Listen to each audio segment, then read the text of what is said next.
ഞാനൊരു ദിവസം കിടന്ന് ഉറങ്ങിക്കൊണ്ടിരിക്കുമ്പോൾ എൻ്റെ വയറിങ്ങനെ വീർത്ത് ഗ്യാസ് ട്രബിളിൻ്റെ പ്രശ്നം ഉള്ളതുകൊണ്ട് ഇങ്ങനെ വീർത്ത് വരും. ഇപ്പം മരിക്കുമെന്നുള്ള അവസ്ഥയായി. ആരോടും ഒന്നും മിണ്ടാൻ പറ്റില്ല. ഒരു ഗ്ലാസ് വെള്ളം പോലും എനിക്ക് കുടിക്കാനും പറ്റുന്നില്ല, എടുത്തു തരാനും പറ്റുന്നില്ല. മക്കളൊക്കെ ഉറങ്ങി, ചെറിയ പിള്ളേരാണ്. അപ്പം ഹസ്ബൻഡിനെ വിളിക്കാനും പറ്റുന്നില്ല. അങ്ങനെ ഒരു അവസ്ഥ. ഞാൻ മരിച്ചു പോകുന്ന ഉറപ്പായി. അപ്പം ഞാൻ മാതാവിനോട് അപ്പോഴും പറഞ്ഞു, മാതാവേ ഇവരെ നോക്കിക്കോണം, ഞാൻ മരിച്ചു പോയാൽ ഇവരെ നോക്കിക്കോണം, ഇവർക്ക് ആരുമില്ലെന്നൊക്കെ ഞാൻ പറഞ്ഞു കരഞ്ഞു. അപ്പം പെട്ടെന്ന് ഞാൻ ഇങ്ങനെ കിടന്ന സമയത്ത് ഒരു ചെറിയ മയക്കം പോലെ എനിക്ക് തോന്നി. അപ്പോൾ പക്ഷേ ആ മയക്കത്തിലൊരു കാറ്റ് പോലെ എൻ്റെ അടുത്ത് കൂടെ മാതാവ് വന്ന് തഴുകി പോകുന്ന പോലെ എനിക്ക് തോന്നി. നേരം വെളുത്ത് കഴിഞ്ഞപ്പോൾ എനിക്ക് യാതൊരു പ്രശ്നവുമില്ല. അതാണ് എനിക്ക് മൂന്നാമത് കിട്ടിയ അനുഭവം. എൻ്റെ പേര് തെരേസ സുനിൽ, പാലക്കാട് ജില്ലയിലെ മണ്ണാർക്കാട് നിന്ന് വരുന്നു. ഞാനിവിടെ രണ്ടാമത്തെ പ്രാവശ്യം എനിക്ക് ഉടമ്പടി സാക്ഷ്യം പറയാനായിട്ട് ആൾത്താരിൽ കയറാനായിട്ടുള്ള ഭാഗ്യം ലഭിച്ചിരിക്കുന്നത്. ഫസ്റ്റായിട്ട് പറയാനുള്ളത്, ഞങ്ങൾക്ക് കുറച്ച് സാമ്പത്തിക ബുദ്ധിമുട്ടുകളുണ്ടായിരുന്നു. അതെന്താണെന്ന് ചോദിച്ചെന്നാൽ ഞങ്ങൾ ഏകദേശം ഒരു 45 ലക്ഷം രൂപയോളം ഉണ്ടായിരുന്നു. ഹൗസിംഗ് ലോൺ എടുത്തിട്ടുണ്ടായിരുന്നു, പിന്നെ ഗോൾഡ് ലോൺ ഉണ്ടായിരുന്നു. അത് ഒരുമിച്ച് വീട്ടാൻ വേണ്ടി ഈ NRI ഉള്ളതുകൊണ്ട് അതിൻ്റെ ഇൻട്രസ്റ്റ് എല്ലാം അടഞ്ഞടഞ്ഞ് പോകുന്നുണ്ടായിരുന്നു. പക്ഷേ പെട്ടെന്ന് കൊറോണ വന്നപ്പോൾ ഹസ്ബൻഡിൻ്റെ ജോലി നഷ്ടമാവുകയും ഈ ഇൻട്രസ്റ്റ് പെട്ടെന്ന് അതാത് മാസം അടയ്ക്കാനുള്ള ബുദ്ധിമുട്ട് വരികയും ചെയ്തു. പിന്നെ ഞങ്ങളുടെ മുന്നിലുള്ളതെന്ന് പറഞ്ഞാൽ ഞങ്ങൾക്ക് സ്ഥലം വിൽക്കാനുള്ളതായിരുന്നു. അപ്പം അത് വിൽക്കാൻ നോക്കിയിട്ട് പക്ഷേ എന്ത് ചെയ്യുന്ന നടക്കുന്നില്ല. നല്ല വീടും സ്ഥലവും ഒക്കെ തന്നെയാണ്, പക്ഷേ ഭയങ്കര തടസ്സം. എല്ലാവരും മുടക്കിക്കൊണ്ടിരിക്കുകയാണ്, എത്ര നോക്കിയിട്ട് നടക്കുന്നില്ല. ആ പ്രദേശത്ത് എന്തോരം പേരുണ്ടല്ലോ അവരെല്ലാവരും മുടക്കിക്കൊണ്ടിരിക്കുകയായിരുന്നു. പക്ഷേ അപ്പം ഞങ്ങൾക്ക് ഭയങ്കര വിഷമമായിരുന്നു, സങ്കടം എല്ലാം വരുമൊക്കെ ചെയ്യുമായിരുന്നു. പക്ഷേ ഞാൻ ഈ ഉടമ്പടി വന്ന് 2019 എടുത്ത് അന്ന് മുതൽ ഇന്ന് വരെയും ഉടമ്പടിയിലൊരു കാര്യങ്ങൾ മുടക്കുകയോ അതിലെ എല്ലാ കാര്യങ്ങൾക്കും ഒരു കുറവും വരുത്താതെ തന്നെ തുടർന്ന് പോയിക്കൊണ്ടിരുന്നു. പക്ഷേ ഇങ്ങനെ ഈ കാര്യം ഉള്ളത് കൊണ്ട് എപ്പോഴും നമുക്ക് മനസ്സിലൊരു വിഷമമായിരുന്നു. ഒരു ദിവസം പെട്ടെന്ന് ഇതിങ്ങനെ നടന്നു പോകാത്തത് കൊണ്ട് നമ്മുടെ മനസ്സിൽ ഇങ്ങനെ ടെൻഷൻ വന്നുകൊണ്ടിരിക്കുമ്പോൾ ഒരു ദിവസം പെട്ടെന്നൊരു ഫോൺ കോൾ ഹസ്ബൻഡിൻ്റെ മൊബൈലിലോട്ട് വരികയാണ്. നിങ്ങളുടെ സ്ഥലം വിൽക്കുന്നുണ്ടോ എന്നൊക്കെ ചോദിച്ച് വരിക. അപ്പം പറഞ്ഞു, ആ ഉണ്ട്, വിൽക്കുന്നുണ്ട്. നിങ്ങളുടെ ഫോൺ നമ്പർ തന്ന ഞാൻ തിരിച്ചു വിളിക്കാമെന്ന് പറഞ്ഞ് ഹസ്ബൻഡ് വലിയ മൈൻഡാക്കിയില്ല. ഈ കച്ചവടം എല്ലാം മുടങ്ങുന്നത് കൊണ്ട് വലിയ മൈൻഡൊന്നും ആക്കിയില്ല. അത് നടക്കുകയില്ലെന്നുള്ളത് വിചാരിച്ച് പുള്ളി മൈൻഡാക്കാതെ ഞാൻ പറഞ്ഞു, ധൈര്യമായിട്ട് കൊടുത്തോ, അവർ വിളിച്ചോളും. അപ്പോൾ കുറച്ച് കഴിഞ്ഞ് ഞാൻ പ്രാർത്ഥിക്കാൻ തുടങ്ങി. ഇതെല്ലാം കേട്ട് വലിയ ഇതാകാതെ ഞാൻ കൃപാസനമാതാവിൻ്റെ മുന്നിൽ തിരോധിച്ച് പ്രാർത്ഥിക്കാൻ തുടങ്ങി. ഇങ്ങനെ ഒരു ഫോൺ കോൾ വന്നെന്ന് പറഞ്ഞപ്പോൾ അപ്പോൾ കുറച്ച് കഴിഞ്ഞപ്പോൾ പറഞ്ഞു, ഞങ്ങളങ്ങോട്ട് എത്തുന്നുണ്ട്, അവിടെ റെഡിയായിരിക്കാൻ പറഞ്ഞു. അപ്പോൾ ഞാൻ വിചാരിച്ച് വീട്ടിലോട്ടാണ് വരുന്നത്. ഞാൻ വേഗം തിരികെ കത്തിച്ച് വെച്ച് രൂപത്തിന് മുന്നിൽ പ്രാർത്ഥിച്ചുകൊണ്ടേ ഇരുന്നു. അത് കഴിഞ്ഞ് വിളിയൊന്നും കാണാത്തപ്പോൾ ഞാൻ വിചാരിച്ചു അവർ വന്നിട്ടൊന്നും ഉണ്ടാകുകയില്ലെന്ന്. ഞാൻ കുറേ കഴിഞ്ഞ് വൈകുന്നേരം ആയപ്പോൾ ഹസ്ബൻഡിനെ വിളിച്ച് ചോദിച്ചു, അവർ വന്നില്ലല്ലേ എന്ന്. അപ്പം ഹസ്ബൻഡ് പറഞ്ഞു അവർ വരികയും ചെയ്ത് പൈസയിൽ നിന്ന് തിരിച്ചും പോയെന്ന്. അപ്പം ഞാൻ സന്തോഷം കൊണ്ട് നന്ദി പറഞ്ഞ് മാതാവിൻ്റെ മുന്നിൽ കരഞ്ഞ് നിലവിളിച്ച് പ്രാർത്ഥിച്ച് ഈശോയ്ക്ക് നന്ദിയാണ് ഓടിപ്പോയി പറഞ്ഞത്. അത് ഞാൻ വെച്ചാൽ അത്രയ്ക്കും മുടക്കമായിരുന്നു. ഈ സ്ഥലം വിൽക്കാതെ ഞങ്ങൾക്ക് പെട്ടെന്ന് ഇതെല്ലാം ഒരുമിച്ച് അടയ്ക്കാനുള്ള ഞങ്ങളുടെ മുന്നിൽ വേറൊരു വഴിയില്ലായിരുന്നു. അതും ഈ ഉടമ്പടി പുതുക്കി വെറും 17 ദിവസം കൊണ്ടാണ് ഈ സ്ഥലക്കച്ചവടം നടന്നത്. അപ്പം ഞാൻ പെട്ടെന്ന് ഇങ്ങനെയൊക്കെ ഒരു ദിവസം ഇങ്ങനെ സങ്കടപ്പെട്ട് ഇങ്ങനെ ഇരിക്കുമ്പോൾ യാദൃശ്യമായി ബഹുമാനപ്പെട്ട ജോസപ്പച്ചൻ പെട്ടെന്ന് ഇവിടെ നിൽക്കുകയായിരുന്നു. അപ്പം മോളെന്താ ഇങ്ങനെ വിഷമിച്ചിരിക്കുന്നത് അങ്ങനെ അങ്ങ് ചോദിച്ചു. പക്ഷേ എനിക്കൊന്നും മറുപടി പറയാൻ പറ്റിയില്ല. അപ്പം അച്ഛനെ എനിക്ക് കണ്ടത് ഈശോ ആയിട്ടാണ്. എനിക്കൊന്നും മിണ്ടാൻ പറ്റിയില്ല. അച്ഛൻ പെട്ടെന്ന് തന്നെ ഇത് മോള് മുട്ടുകുത്ത് ഞാൻ പ്രാർത്ഥിക്കാമെന്ന് പറഞ്ഞു. ഞാൻ വേഗം മുട്ടുകുത്തി പ്രാർത്ഥിച്ചു, ചാടി എഴുന്നേറ്റു. അപ്പോൾ അച്ഛൻ എൻ്റെ കവളത്തിൽ 2 അടി അടിച്ചു. അപ്പോൾ എനിക്ക് മനസ്സിലായി ഇതൊന്നും വെറും ഒരു സില്ലി കാര്യമാണ്, ഒന്നും പേടിക്കാനുള്ള കാര്യമേ അല്ലെന്ന് എനിക്ക് മനസ്സിലായി. എൻ്റെ സ്ഥലക്കച്ചവടമൊന്നുമല്ല ഇതൊക്കെ. ഞാൻ അങ്ങോട്ട് ചെല്ലുമ്പോഴത്തേനും ദൈവം എല്ലാം സാധ്യമാക്കുമെന്ന് എനിക്ക് നല്ല ഉറപ്പായി. ഞാൻ നല്ല സന്തോഷമായിട്ട് പോയി. എല്ലാവരും എന്നോട് ചോദിച്ചു, എൻ്റെ കൂടെ എൻ്റെ ഫ്രണ്ടുണ്ട്, എന്നാ പറഞ്ഞു ചോദിച്ചു. എനിക്ക് വാ തുറന്ന് ഒന്നും പറയാൻ പറ്റുന്നില്ല. അങ്ങ് ദേഹമെല്ലാം തണുത്ത ഒരു ഐസ് കട്ട പോലെയായി. എനിക്ക് ഒരാഴ്ചത്തേന് അങ്ങനെ ഒരു ആത്മീയതമായ ഇത് കിട്ടി. അങ്ങനെ ഞാൻ അങ്ങനെ ഇരുന്ന് പ്രാർത്ഥന തുടർന്നുകൊണ്ടിരിക്കും. കറക്റ്റ് 17ാമത്തെ ദിവസമാണ് ഇങ്ങനെ സംഭവം ഉണ്ടായത്. അവർ വേഗം വന്നു, അഡ്വാൻസ് തന്നു, പൈസ റെഡിയാക്കി, എല്ലാം പെട്ടെന്ന് 17ാമത്തെ ദിവസം ഉടമ്പടി പുതുക്കിയതിന് ശേഷം പെട്ടെന്ന് നടന്നു. അതാണ് ഒന്നാമത്തെ എൻ്റെ സാക്ഷ്യം. പിന്നെ രണ്ടാമതായിട്ട് എൻ്റെ മമ്മിയുടെ പേരിലുള്ള സ്ഥലത്തിൻ്റെ ആധാരം അയൽവാസിക്ക് ഒരു ഉപകാരം ചെയ്യാൻ കൊടുത്തു.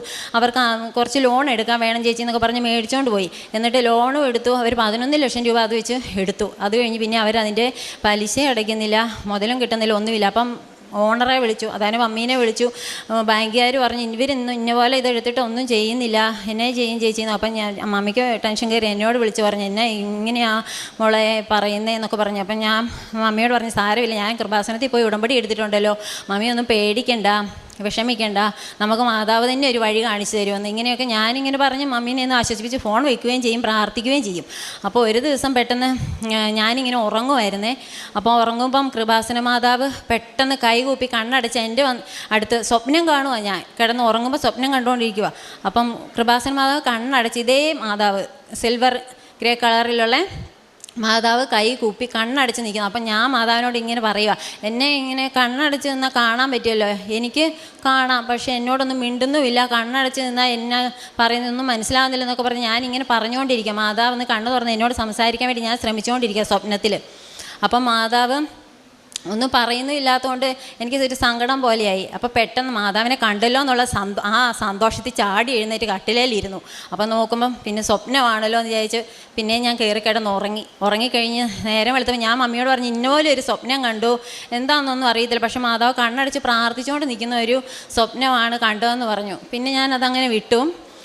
അപ്പം ഞാൻ ഈ മമ്മിയോ ഇതൊക്കെ എന്നോട് പറയുമ്പം ഫെബ്രുവരി 5 എന്ന് പറഞ്ഞൊരു ഡേറ്റ് ഇട്ട് പ്രാർത്ഥിച്ചായിരുന്നു. അച്ഛൻ ഇങ്ങനെ ബഹുമാനപ്പെട്ട ജോസഫ് അച്ഛൻ എപ്പോഴും പറയും ഡേറ്റ് ഇട്ട് നിങ്ങൾ പ്രാർത്ഥിക്കുക. അപ്പം ഞാനിങ്ങനെ വിചാരിച്ചു ഡേറ്റ് ഇട്ട് എന്തുകൊണ്ട് പ്രാർത്ഥിച്ചുകൂടാ, ഫെബ്രുവരി 5 ഞാനും ആരോടും പറഞ്ഞൊന്നുമില്ല, പ്രാർത്ഥിച്ചുകൊണ്ടിരുന്നു. അപ്പോൾ ഫെബ്രുവരി 5 കറക്റ്റ് 3 മണിയായപ്പം എന്നോട് മമ്മി പറയുക ആധാരം വന്ന് എടുത്തുകൊണ്ട് പോകണം, ബാങ്കിൽ നിന്ന് വന്ന് അവർ വിളിച്ച് പറഞ്ഞെന്ന്. ഞാൻ ആ ഷോക്കിൽ മാതാവിന് അപ്പോഴും ഓടിപ്പോയി നന്ദി പറഞ്ഞു, കുറേ ഇരുന്ന് കരഞ്ഞു. സന്തോഷം കൊണ്ടാണ് കരയുന്നത്, ഈ കരച്ചിലെല്ലാം സന്തോഷം കൊണ്ടുള്ള കരച്ചിലാണ്. അങ്ങനെയാണ് എൻ്റെ രണ്ടാമത്തെ സാക്ഷ്യം. മമ്മിക്കും സന്തോഷമായി, ഞാൻ ഒരു ബുദ്ധിമുട്ടും ഇല്ലാതെ കൃപാസന മാതാവ് ഇടപെട്ടത് നടത്തി തന്നു. പിന്നെ മൂന്നാമതായിട്ട് ഞാൻ ഒരു ദിവസം കിടന്ന് ഉറങ്ങിക്കൊണ്ടിരിക്കുമ്പോൾ എൻ്റെ വയറിങ്ങനെ വീർത്ത് ഗ്യാസ് ട്രബിളിൻ്റെ പ്രശ്നം ഉള്ളതുകൊണ്ട് ഇങ്ങനെ വീർത്ത് വരും. ഇപ്പം മരിക്കുമെന്നുള്ള അവസ്ഥയായി. ആരോടും ഒന്നും മിണ്ടാൻ പറ്റില്ല, ഒരു ഗ്ലാസ് വെള്ളം പോലും എനിക്ക് കുടിക്കാനും പറ്റുന്നില്ല, എടുത്തു തരാനും പറ്റുന്നില്ല. മക്കളൊക്കെ ഉറങ്ങി, ചെറിയ പിള്ളേരാണ്. അപ്പം ഹസ്ബൻഡിനെ വിളിക്കാനും പറ്റുന്നില്ല. അങ്ങനെ ഒരു അവസ്ഥ, ഞാൻ മരിച്ചു പോകുന്ന ഉറപ്പായി. അപ്പം ഞാൻ മാതാവിനോട് അപ്പോഴും പറഞ്ഞു, മാതാവേ ഇവരെ നോക്കിക്കോണം, ഞാൻ മരിച്ചു പോയാൽ ഇവരെ നോക്കിക്കോണം, ഇവർക്ക് കാര്യമില്ലെന്നൊക്കെ ഞാൻ പറഞ്ഞു കരഞ്ഞു. അപ്പം പെട്ടെന്ന് ഞാൻ ഇങ്ങനെ കിടന്ന സമയത്ത് ഒരു ചെറിയ മയക്കം പോലെ എനിക്ക് തോന്നി. അപ്പോൾ പക്ഷേ ആ മയക്കത്തിലൊരു കാറ്റ് പോലെ എൻ്റെ അടുത്ത് കൂടെ മാതാവ് വന്ന് തഴുകി പോകുന്ന പോലെ എനിക്ക് തോന്നി. നേരം വെളുത്ത് കഴിഞ്ഞപ്പോൾ എനിക്ക് യാതൊരു പ്രശ്നവുമില്ല. അതാണ് എനിക്ക് മൂന്നാമത് കിട്ടിയ അനുഭവം. പിന്നെ എൻ്റെ പ്രേക്ഷിത പ്രവർത്തനം എന്ന് പറഞ്ഞു കഴിഞ്ഞാൽ പത്രമൊക്കെ ഇവിടുന്ന് ധാരാളം മേടിച്ചുകൊണ്ട് പോകും. എന്നിട്ട് ഞാൻ ട്രെയിനിൽ ഹസ്ബൻഡിൻ്റെ അടുത്തോട്ട് ഇടയ്ക്ക് ട്രെയിനിൽ പോകുമ്പം ആ യാത്രയിൽ കൊണ്ടുപോകും പത്രം. അപ്പം എല്ലാവർക്കും കൊടുക്കും. അപ്പം ഞാനിങ്ങനെ പത്രം എടുത്ത് കൊണ്ടുപോകുന്നതിന് മുമ്പേ വിശ്വാസ പ്രമാണം ചെല്ലും. കഴിയുന്നിടത്തോളം വിശുദ്ധ കുർബാന പോയിട്ടാണ് ഇതൊക്കെ ചെയ്യാൻ പോവുള്ളൂ.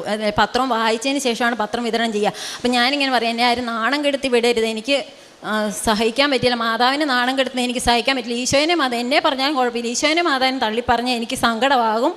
ചെറുപ്പം മുതലേ എനിക്ക് ഭയങ്കര ഇഷ്ടമായിരുന്നു മാതാവിനെ, ഈശോനെ ഇഷ്ടമായിരുന്നു. ഞാൻ ഒരിക്കലും ആരും അറിഞ്ഞാലും എന്നെ പറഞ്ഞാൽ എനിക്ക് കുഴപ്പമൊന്നുമില്ല, പക്ഷേ ഈശോനെ മാതാവിനെയും എന്തെങ്കിലും പറഞ്ഞു കഴിയുമ്പോൾ എനിക്ക് അങ്ങ് സങ്കടം കയറും. അപ്പം ഞാനിങ്ങനെയൊക്കെ പറഞ്ഞാണ് ഈ പത്രം കൊണ്ട് പോവുക. അപ്പം പക്ഷേ എപ്പോൾ പോയാലും ഉണ്ടല്ലോ എല്ലാവരും എന്നോട് ചോദിക്കും, മോളെ എനിക്കൊരു പത്രവും കൂടെ തരാം, എനിക്കൊരു പത്രവും കൂടെ തരാം. അപ്പം ഞാൻ മാതാവിനോട് പറയും, മാതാവേ ഞാൻ പ്രാർത്ഥിച്ചാൽ ഇറങ്ങി നിനക്ക് എന്നോടുള്ള ഇഷ്ടം കൊണ്ടല്ല എല്ലാവരും എന്നോട് ഇങ്ങനെ പത്രം ചോദിക്കുന്നത്. അപ്പോൾ എനിക്ക് സങ്കടമായി, എല്ലാവരും ഈ കൂടുതൽ പത്രം ചോദിക്കുമ്പം എനിക്ക് സങ്കടമായി, ഇച്ചിരിയും കൂടെ പത്രം ഉണ്ടായിരുന്നെങ്കിൽ ഇവർക്കൊക്കെ കൊടുക്കാമായിരുന്നല്ലോ. അപ്പം ഞാനപ്പോൾ അവരോട് പറയും അടുത്ത പ്രാവശ്യം തരാം കേട്ടോ എന്ന് പറഞ്ഞു വെച്ചാൽ അവിടുന്ന് പോരും. എനിക്ക് അറിയുന്ന സ്ഥലവും അല്ല ആൾക്കാരും ഇല്ല.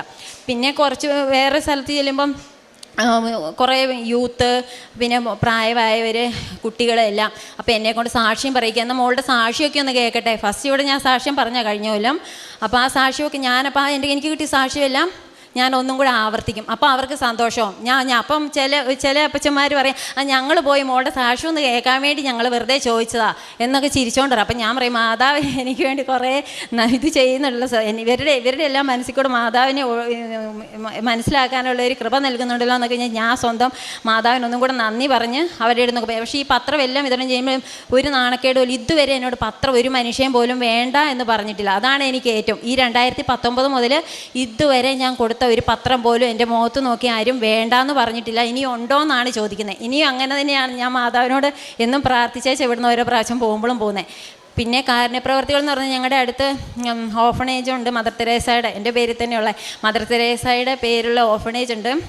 അവിടെ കൊണ്ട് വസ്ത്രമായിട്ടും നമുക്ക് സഹായിക്കുന്ന രീതിയിലുള്ള പൈസയായിട്ടും അങ്ങനെ ഒക്കെ ചെയ്യും. പിന്നെ എനിക്ക് ആരെങ്കിലും രോഗികളെയൊക്കെ ഒരു ശുശ്രൂഷ നേരിട്ട് പോയി ചെയ്യണം എന്നൊക്കെ ഒരു എപ്പോഴും മനസ്സിൽ ഞാൻ മാതാവിനോട് പറയും. പക്ഷെ ഒരു ഇതുമില്ല, അവസരങ്ങളൊന്നും പറ്റുന്നില്ല. കാരണം ഈറോഡായതുകൊണ്ട് തമിഴ് അവിടെ അവർക്ക് വലിയ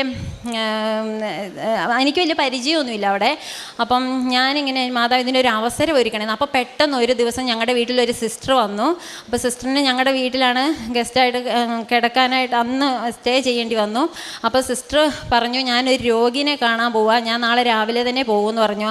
അപ്പം ഞങ്ങൾ ശരി സിസ്റ്ററെ രാവിലെ വണ്ടി അറേഞ്ച് ചെയ്യാം, സിസ്റ്റർ തന്നെ പോകുമെന്നൊക്കെ പറഞ്ഞ് സിസ്റ്റർ തന്നെ പൊക്കോളാമെന്ന് പറഞ്ഞു. നേരം വെളുത്തപ്പോൾ സിസ്റ്റർ പറയുക, വേണ്ട നീയും കൂടെ പോരെ, ഞാൻ തന്നെ പോയാൽ ശരിയാകുകയില്ലെന്ന്.